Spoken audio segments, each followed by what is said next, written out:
అప్పట్లో life was simple, no responsibilities, no stress. మన ఊరి మట్టి వాసన. ఇప్పట్లో నోటిఫికేషన్స్కి లేచేవాళ్ళం కాదు, వేడివేడిగా అమ్మ నాన్నకు పెట్టే ఫిల్టర్ కాఫీ స్మెల్కి లేచేవాళ్ళం.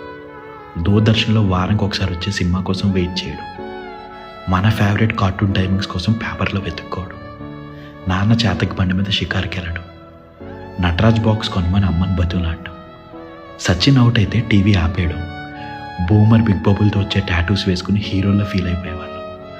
నెమలి పింఛం పిల్లలు పెడుతుందని బుక్లో దాచుకోవడం, స్టంపర్ బాల్ కొనుక్కోవడానికి బ్యాచ్ అంతా పడే కష్టాలు, సాయంత్రం కరెంటు పోగానే బయటికి వచ్చి ఆడుకునే దొంగ పోలీస్, కరెంట్ వచ్చేస్తే అబ్బా వచ్చేసిందా అని బాధపడటం, బుక్స్ కట్టలు వేసుకుని స్టిక్కర్స్ అతికించుకోవడం, మనకేమైనా ప్రాబ్లం వస్తే శక్తిమాన్ వస్తాడు అనుకోవడం, ఎగ్జామ్ ప్యాడ్తో క్రికెట్, చందమామ బాలమిత్ర కథలు, షార్పనర్, కొత్త ఎరేజర్ స్మెల్, గ్రీటింగ్ కార్డ్స్. అసలు గూగుల్ మ్యాప్స్ అనేది లేకుండా చాలా దూరాలే వెళ్ళిపోయేవాళ్ళు. ఇలా ఇవన్నీ గుర్తొస్తే వెనక్కి వెళ్ళిపోవాలని ఉంది కదా.